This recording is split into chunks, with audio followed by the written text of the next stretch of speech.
गणगणगणात बोते. Hello everyone, मी अश्विनी मोर्शीकर. तर सकाळची सुरुवात झाली ओव्हरनाईट मेथी दाण्याच्या पाण्याने. खूप छान याचा रिझल्ट आहे. केसांसाठी पण छान आहे, स्किनसाठी छान आहे. त्यानंतर जे प्री डायबिटिक असतील किंवा ज्यांना डायबिटीज आहे त्यांच्यासाठी पण खूप छान आहे. असे अनेक गुणकारी पदार्थ जे तुम्ही ओव्हरनाईट सोक करू शकता ते मी तुमच्या यासोबत एका रीलमध्ये शेअर केले आहे. तर तो रील नक्की बघा नसेल बघितला तर. त्यानंतर बॉडी लोशनच्या ऐवजी मला बॉडी ऑइल फार आवडतं. तेच मी तुम्हाला इथे हाताला लावताना दिसत आहे. त्याचा सुगंधही फार छान येतो. मला तर फार आवडतं. मी घेतली घरची कामं करायला आणि तुम्हाला सांगते ना, दिवाळी झाली तरीही दिवाळीचे कामं काही संपतच नाहीये. आत्ताच दिवाळीला इतकी डीप क्लिनिंग केली घराची आणि परत जाळे पकडणं सुरू झालेले आहे. या जाळ्यावर काही उपाय असेल ना तुमच्याकडे तर मला नक्की सांगा की कशा प्रकारे मी घरातली जाळी कमी करू शकेल म्हणून. त्यानंतर पटकन घर वगैरे झाडून घेतलं. आज डीप क्लिनिंग नुसार मला झाडायचं होतं कारण की 2-3 दिवस झाले मी घरी नव्हती. बाहेर जाणं येणं चालू होतं एकसारखं. तर खूप असं डीप झाडणं नव्हतं झालं म्हणून मी आज झाडणीनेच झाडलं. नाही तर मग मी रोबो यूज करते.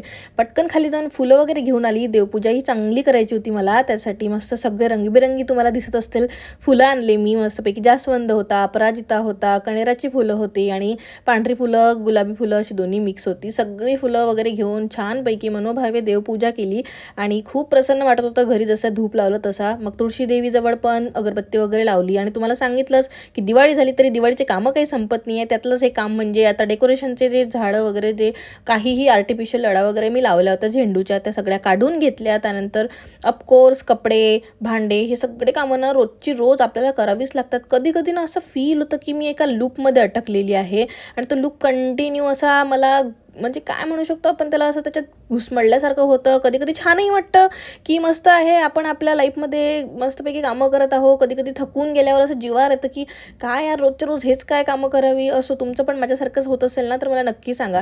त्यानंतर हा होता छानसा मेन्यू. मस्तपैकी जेवण करायला घेतलं. सगळ्या चटण्या, हळदीचं लोणचं, दहीची वाटी, कारण की दही खूप इम्पॉर्टंट आहे जर बॅलन्स मील घेत असेल तर. आणि तुम्हाला माझ्या ताटात मीठ कुठेही दिसणार नाही, वरून मी मीठ घेत नाही. आणि तुमच्यातल्या किती जणी अशा आहे मला नक्की सांगा की ज्या मिस्टरांसाठी असो घरच्यांसाठी असो प्रॉपर ताट वाढतात आणि जेव्हा स्वतःची वेळ येते तेव्हा बस कसंही अस्ताव्यस्त ताट वाढून घेतलं आणि जेवण करून घेतात.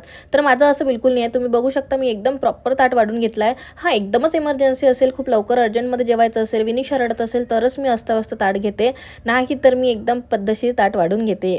आणि यालाच माझ्या भाषेमध्ये सेल्फ लव्ह असं म्हणतात.